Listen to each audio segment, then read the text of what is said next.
Are we live streaming? Yep. Okay, I've got it. All right, now you can go. Okay, thank you for your time. The purpose of this meeting is to ask questions to the two candidates for the chair of Community Board 8. We have Valerie Mason and Abraham Salcedo. As I mentioned in the last night's meeting, in accordance with the bylaws, the meeting is devoted to ask a question. The elected committee has received questions from the board members. We've met and decided which question we should be asking. So last night I started with you, Valerie. So I'm going to ask you the first question. Why do you want to be the chair, and why do you believe you're the best student for the position? Okay, well, thank you. I appreciate it. Happy to be here with everybody. Um, why do I want to be the chair? I think that this is an important time at the community board. And I haven't wanted to be the chair before. I felt like I needed more experience, and I think I've gotten that. And I want to be the chair because at this point in time, because I think it's a critical time for the community board. We have a lot of issues facing us. We're very interested in affordable housing. We have a lot of real estate development. And I think we're going to start to see what the effects of term limits on community board members are going to have for us. And I think it's an important time to focus on how the board works and getting processes in place that can withstand the turnover of members. I also think it's critical at this juncture in New York City to have connections with the community and to really enhance the reputation of the community board in our community, to have more people know what we're about and to get them more involved in their community. And I think to that end, I think my experience makes me very well suited to the job. For instance, I mean, I've served now in the capacity of second vice chair and first vice chair, and I really wanted to hold those kind of board-wide offices to see what the job of chair was all about. And in serving in that position to see if it was something that I could do and I could do well. My experience both on the board and off the board, I think, gives me a really good perspective and a really good experience to be a successful chair of the community board. I've served as the chair of board of directors for a not-for-profit for 6 years, the Women's Prison Association and Home Inc., which is a not-for-profit focused on women in the criminal justice system and their families. I'm still on that board, although I don't serve as the chair of that board. In addition to that, I was one of the original founders of the East 72nd Street Neighborhood Association, and we have over 4,000 members, and we hold monthly meetings as well as quarterly open meetings where over 150 people attend, as well as electeds and other representatives of communities and elected officials, as well as representatives of the various city agencies. And so I've run large meetings, and in my professional career, I moderate and always work towards compromise. That's how you make deals. You have to compromise. So I'm very used to doing that as well. In addition to that, as part of my community work, and my community advocacy, I've developed relationships with numerous neighborhood associations and community associations, both on the Upper East Side and even beyond that. And I think that is something really unique that I bring to this position at this time. And I think it's very important because one of the things I'm really interested in doing is, since the community board merely serves in an advisory capacity, I really want to extend our working relationship with other community boards in Manhattan specifically, so that we can focus on issues together and advocate with one voice and consensus, and make our advisory role that much more effective sensitive and important both for Community Board 8 community as well as other communities in the city. And I don't want to hog the platform. I'll just say that, as part of this, I have a really good relationship with all of the elected officials that serve our community. And I think that will also be worthwhile. So worthwhile for the community. And I look forward to that. Thank you. Thank you. Abraham, same question. Great. Thank you, Bill, and thank you for having us here. Yeah, I mean, to answer that question, I think it goes back to why I first joined the community board to begin with. Public service is at the heart of kind of what I really value and cherish. So I was very happy and fortunate when I was appointed. I'm in my 11th year now, and I've had the chance to really experienced a lot within the community board, and happy of the work that I've done and the experience that I've gained to give back, which has included, serving as co-chair of the Environment and Sanitation Committee back when, trying to combat the marine transfer station was a big issue for Community Board 8. I then became co-chair of Street Life and now sole chair of Street Life, which is one of our busiest committees, which involves a lot of dialogue and communication with the agencies that we work with, as well as a lot of behind the scenes collaboration with our chair and the board office to make sure that, the work that we're putting forth at the committee is carried through and followed through on as a board. For me, the big thing about being on the community board is the community piece. That's why we're here. We're here to be representatives of the community, advocate for them, and be able to bring about what is best for the community. And here in CB8, we have a beautiful neighborhood, a beautiful mosaic of a community that's diverse in interests, perspectives, and aspirations and ideas. And all of those need to be heard. And I believe I can bring that to the table. I am an attorney. Part of my day-to-day is more than just interpreting the law. It's building bridges and bringing opposing viewpoints together and to the table to find reasonable solutions that's for the greater good, making sure that everyone's heard.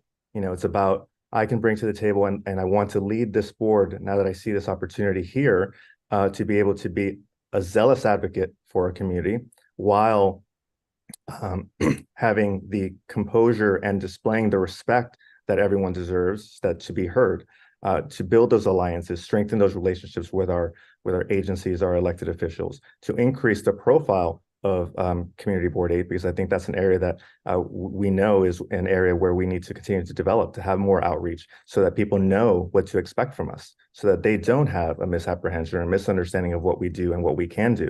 So the clearer we are and the more that we're able to communicate, then while a community member might not be happy with the result, at least if they understand how and why we got there, then they'll be able to at least kind of know how we arrived at that decision. And I think having that transparency is very critical. So I think having the type of leader that can convey that transparency, convey those rules and standards while inviting everyone to come together is very important. And I can do that. And that's why I'm running for chair. Thank you.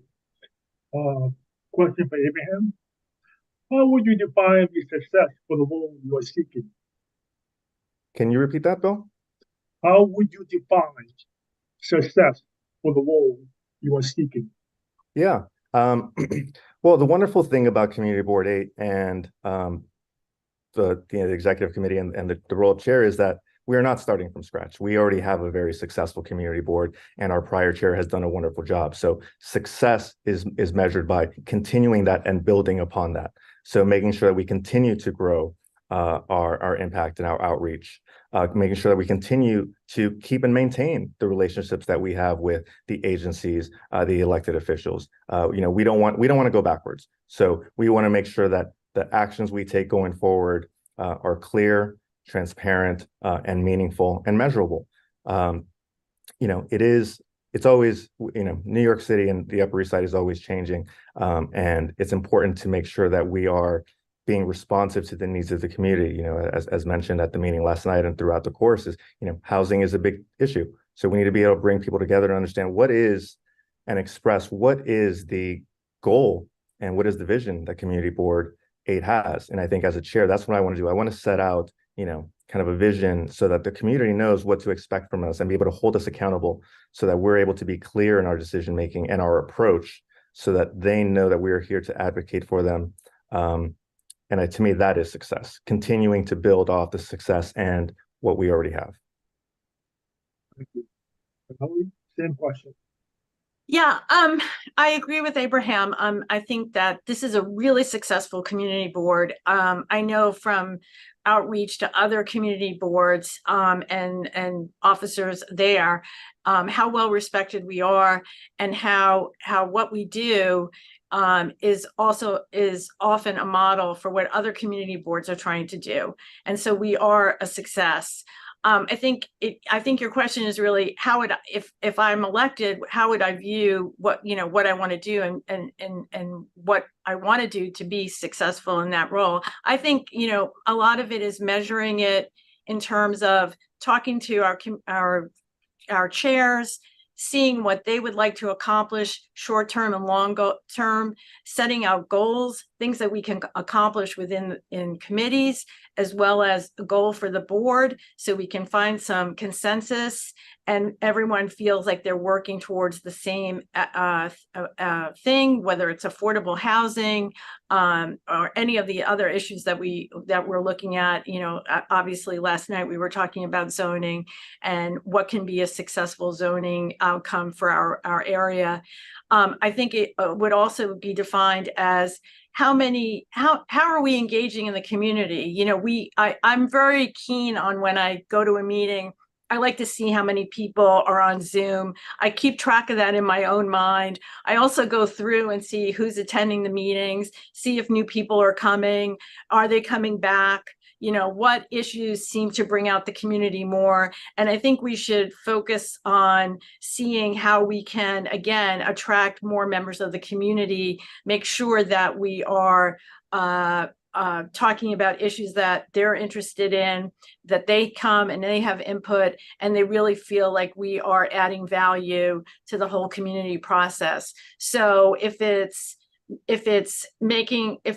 you can have so many measurements for this, but one of them would be how many people are answering our direct needs survey at the end of the year, how many if a certain committee starts out with attendance of such and such, how do we get that like a 10% or 20% increase? How do we widen our reach into the community? And I think that's how I would kind of measure my success in that way. But I look at it in two ways. There's my vision for how we enhance our relationship with our own community, but also what are we doing as a board to make our members feel that, our members are fantastic. Their wealth of knowledge, their dedication, their devotion to the community is, I would just want to say, unparalleled on any community board that I've seen. The amount of work that goes into preparation for meetings and digestion of legislation, it's really incredible how we get people, experts to come to our meetings and talk about the issues that are important to our community. I'd put us up against any community board here or anywhere else because we do that really, really well. And so I also want to make sure I would also be measuring my successes. How am I listening to the members of the board to make their experience worthwhile and successful for them? What do they want to accomplish? And I would think that, I'm seeing as if I am elected, meeting with every single chair of every committee to talk about, what their goals are, what would make it satisfying for them, and how can we work together with goals for individual committees and where we're coming out. And I also think it's sort of a measure of success for whether you view it as my chairmanship individually, but us really collectively. And I'm really looking at this more collectively, keeping better track of what happens when we pass a resolution, what happens to to that item, and tracking it more in real time. We've done that historically, but I think for our own good, we should be keeping track of what's happening. Like, for instance, we did sort of a redux on what happened with the blood center recently. And I think that's important both historically and to see how we look at that with other zoning and ULURP items that come before us. So that's my answer. Thank you. Thank you. Question for Valerie. Do you plan on making any changes if elected to this position? If so, what other changes you will make? Well, what I'm looking towards in terms of changes, you know, I've read the bylaws, and having been the second and first vice chairs, I would really like to bring back the full executive committee meeting, maybe not every month, but at least a couple of times during the semester, I don't know what else to call it, during the community board year, so that we can have a dialogue amongst committee chairs, amongst the officers, and also too, very importantly, and I don't want to leave them out, our staff. I mean, we are a board, and Will, for all intents and purposes, is our chief executive officer. And I think we really need to come together and work together in that way. And I think it would be really good for both committee chairs, people on committees, talk about our processes, and have input from both and from staff and the actual members of the board to make sure that the lines of communication are open. So that's a change that I would make. The other thing I would like to do, and I actually have been talking to Will about it, because I don't want to really put any more work on the staff without their permission. So Will and I had been talking about it, is try to put estimated time frames on our agendas, again, to make it more user-friendly for our for people who come. I mean, you know, there's a sense of frustration when you're the third item on an agenda and you're sitting there for two hours or an hour and a half. Especially if you're new to the community board, you don't know when it's going to happen. You're getting frustrated, and by the time you come, your name is called to make a comment. You're probably more frustrated about waiting than the point you're actually going to make, and it sort of detracts from the experience. So I would really like to see if we can, obviously with a disclaimer, because things happen and things move around, but try to do that, whether at the full board and maybe at the smaller committee meetings, especially like for items that have huge agendas. I'm not really talking about street life, because those, even though there are a lot of items on the agenda, they go fairly smoothly, except for the new, I guess, cannabis piece, which we're all working out, and kudos to Abraham on what he's doing there. But I'm really talking about, you know, those kinds of things. And then also in terms of maybe featuring in our full board one committee each time to talk a little bit about what they're doing, so that people may become interested in seeking that out.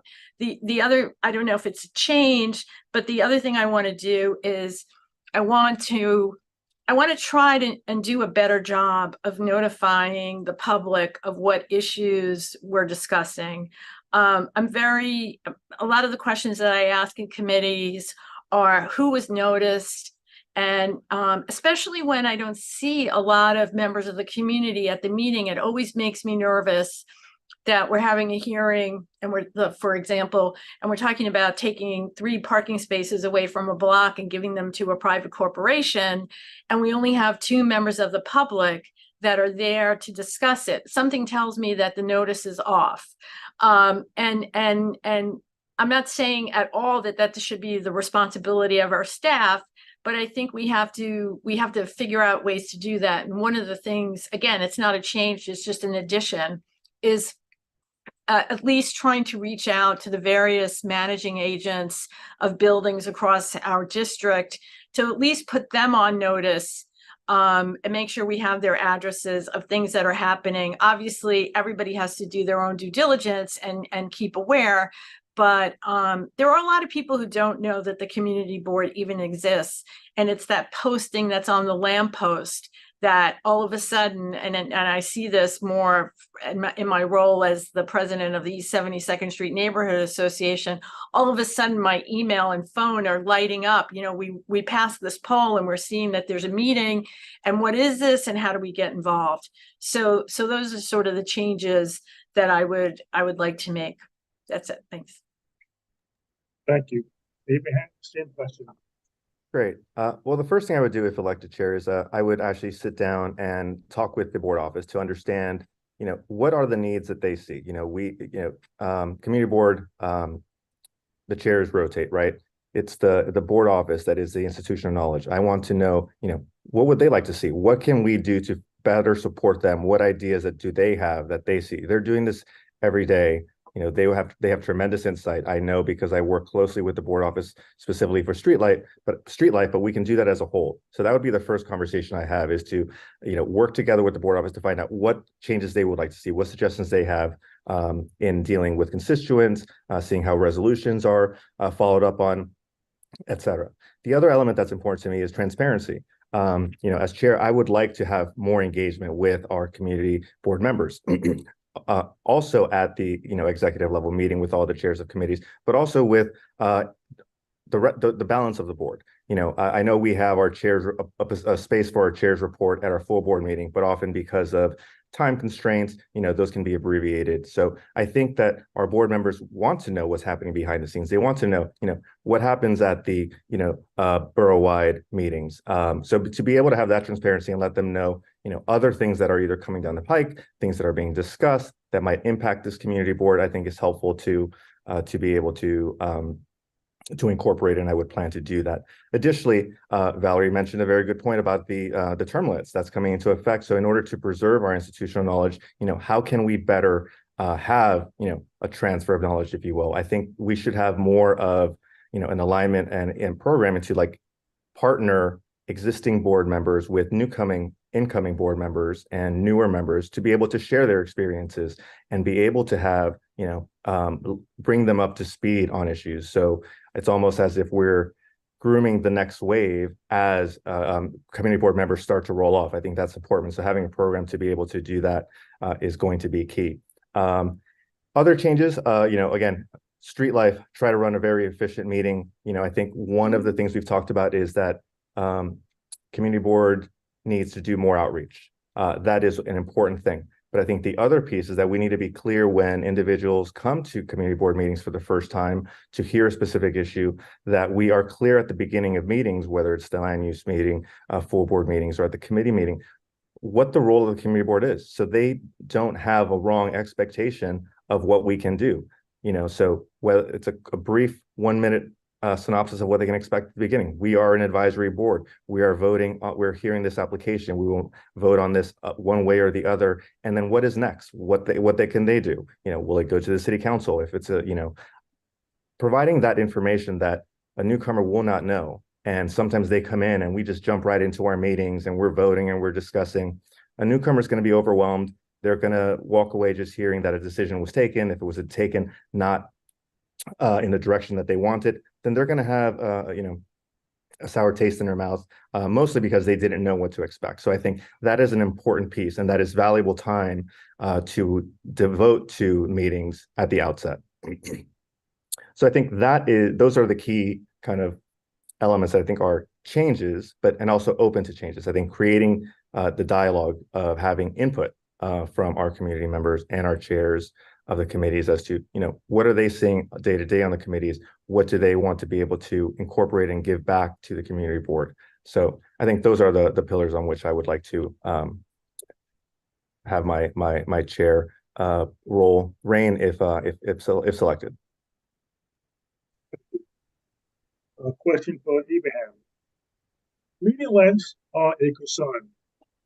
How will you tighten the board members' dialogue while allowing all board members to be heard? Can you repeat the first part of that question, Bill? Yes.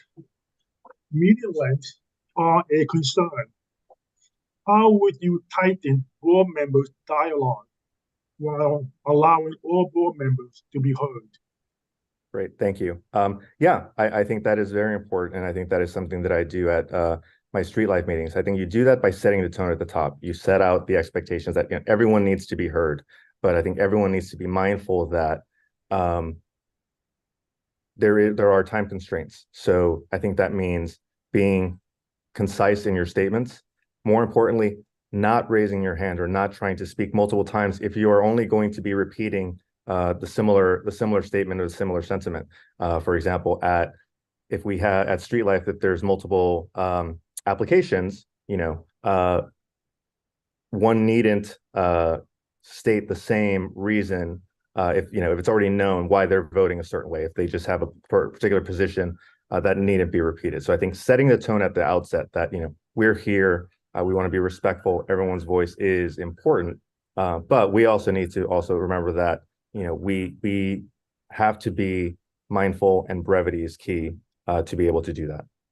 So I think it's about setting the tone at the top and stating a clear intention that we need to be able to have that brevity while allowing the dialogue to continue. Thank you. Valerie, same question. Yeah, I mean, I want to congratulate Russell. I think he's done a really good job of tightening the meetings already, and we're trying to take items unanimously through the full board. I think I would like to say that I'd like to encourage board members to, now that we have everything on Zoom, to really, if they really want to talk about an issue, encourage them to go to the small committee meetings. And if they can't make them, then review them. They're easy to review before we go to the full board meeting to sort of maybe shorten the discussion just a tad bit. But Abraham is exactly right. I mean, that we're there to discuss the issues fully. And I think it's the chair's duty to gently remind people to try to stay within the limits. I don't think it's wrong to put people on a timer to at least have them see how long they're talking. And I think it's within the chair's purview. I would not do this during the meeting, but if somebody keeps going on and on and on, I think it's perfectly appropriate to have a discussion with that person offline about maybe trying to, a lot of times, look, you're passionate about an issue, you have a lot to say, you're perfectly entitled to say it, and you should express your opinion to the fullest. I think everyone tries to do that. And I think we're making real progress. But I also think that with the advent of Zoom, which I hope we will be able to continue, at least in the small meetings, that will be helpful in trying to shorten the meetings. The other thing I would say about shortening the meetings is I think, we should also be cognizant of when people come to our full board meetings and we allow other people to speak, that they stay within the time limit as well, so that we can have full discussions on the issues. But I think I see a lot of improvement in our discussions, and for the most part, all of the opinions and things that are said are very worthwhile. And so I would never want to cut that off. I mean, I think our major problem now is that we're going back into in-person meetings with time limits on the amount of time we can be in the room. So if people keep that in mind as the overall limiter to us going forward, that may help the discussion. And again, I wanted to go back to one of the suggestions I made about time limits. I mean, if we have those, we could also just say, hey, we want to just talk about this for 15 minutes. And basically, there are meetings where people talk about, okay, we will have 15 minutes of discussion, not that Congress works that great, but each person is limited, even in Congress, to 5 minutes of time in terms of what they're saying. So I don't want to do that. I wouldn't want to do that. But if people keep track of where we are and what we're doing, I think everybody is respectful of everyone's time. So that I would hope still continues to do better. But I think we're doing pretty good. Thank you. Question for Valerie. Describe 2 achievements since you joined the board of which you're most proud. Oh, okay. Well, let's see. The first one I would say, and these are all group achievements, I think we should be super proud of this community board's efforts in the redistricting campaign, and our success in pushing back on that. That was an amazing effort for which we received kudos everywhere, that our community board put forth a plan that people actually looked at. And we worked in concert with other, I was working through the community board and outside of the community board with people from, CB6, and together, we should be super proud of the fact that our community, I've been told numerous times by various people that, we sent the most letters. We had the largest number of representatives at the hearings, the largest number of emails. And then again, we actually put forth a plan through the community board that people on at the redistricting commission actually reviewed. So I want to say I'm super proud of that. I was proud of that committee. I was on that committee. And it really resulted in an effort that was to the advantage of the entire community. The second one I'm also very proud of, which was our handling of the ULURP with the Longfellow Tower. We weren't as successful as we wanted to be. However, we worked again with the community, and it was successful, I think, in different ways. We learned how to work with different electeds. We learned how to work together with various community constituencies, whether Friends of the Upper East Side, again, other people who are involved in preservation and our zoning committee and our land use, the hearings we conducted, the way we did that, the way we brought in the community, and our working with the elected officials was terrific. And even though we didn't stop that project, which was the consensus of the community board, we were successful in having 100 feet, almost 100 feet chopped off that building at the end of the day, which I think there are not many community efforts where that's the case, especially in the days, I like to call it developers' delight, that they can just walk in and get what they like. So I think, we can learn lessons from that, but we really listened to the community. We were coordinated, and I'm very proud of that as well. Thank So those you. are my two. Abraham, same question. Great, thank you.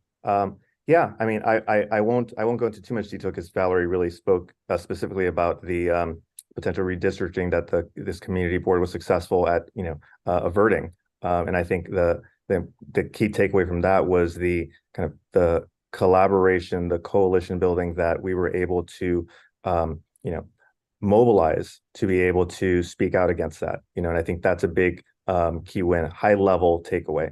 On the other spectrum, I also am very proud, and I wouldn't say prouder, because you can't really measure, but I find it very rewarding when I see kind of the day-to-day successes and the impact we have on individuals' day-to-day life. So a perfect example is a couple of months back, we had a renewal application for a restaurant. I won't mention their name, but that was a restaurant that we had lots and lots of complaints about noise, about after hours issues, and we brought in the restaurant for multiple meetings to speak with the members of the public, the neighbors, figure out what was going on and try to address that issue. So I was very happy when they came up for their latest renewal, and we actually had individuals, the neighbors that were formerly having issues, and speak out and say, you know what, they've done a really good job. We're really happy with how things have improved. So I think those types of successes, I think, are part of are just as meaningful because it's part of our quotidian life, and it really affects quality of life, whether it's individuals' sleep, their livelihood of being in the neighborhood. So being able to have that impact, I think, for me is meaningful, which is part of why I love, having the direct impact we do on street life. And then the last one, we'll call this a 2.5, is just the individual engagement with community board members. I'm sorry, members of the community, as well as my community board members, but members of the community is like part of the outreach is I love being able to come across people in my day-to-day life, whether it's doing my volunteering, whether it's at church services, engaging with people and telling them what the community board is. And then the next step is actually, and then being able to see them at the meeting and kind of see their name. Again, those are kind of little steps, incremental steps that I love to be able to see and know that I had and played a role in that. So those are my types of successes that I enjoy seeing. Thank you. The next two questions are yes or no questions. So yes or no will suffice. The first question for you, Abraham. Would you treat every member of the board equally, whether they did or did not vote for you as chair? Without a doubt, yes. Valerie? Yes. Abraham and I have been through this before, so. The second question, Valerie, you intend to run for political office? No. Abraham? I have no plans to do so. No. All right, thank you. So this concludes the question for the chair. And just to remind everyone, the chairs will have the opportunity to give their speeches at the next meeting, which is next week. And will be handing out the attendance as to Bill, you trailed off right there. Maybe adjust your microphone.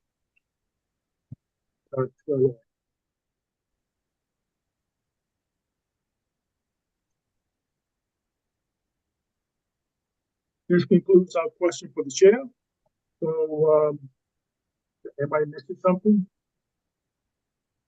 No. Well, thank you, Bill, and thank you, Valerie. I really enjoyed hearing your responses as well. And thank you to you guys. Thank you. I'm glad we did this. It's always a pleasure to be with the community board. And as always, thank you, Will and Kevin. And good luck and best wishes to both of you. Thank you so much.